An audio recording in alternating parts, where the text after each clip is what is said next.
Hey friends, welcome back to the channel. Are you having troubles with your water heater trying to light the pilot? The pilot goes lit. You can see it in this little tiny window right here. But then when you try to turn this knob to hot, then the pilot goes out. Well, try out this switch right here. So I took this cover off that was on here, and this little switch right here has a little red button. If you try to gently push that in, you don't need to push hard, but try resetting that right there. If that happens once in a while, it's okay. If that happens on a regular basis, like you're having to push that in like 2, 3, 4 times a month, then you need to call a pro, have a pro come out.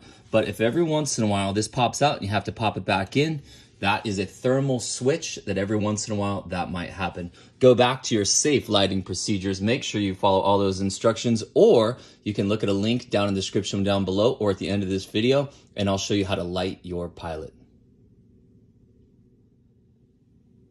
Hey friends, welcome back to the channel. Are you having troubles with your water heater trying to light the pilot? The pilot goes lit. You can see it in this little tiny window right here.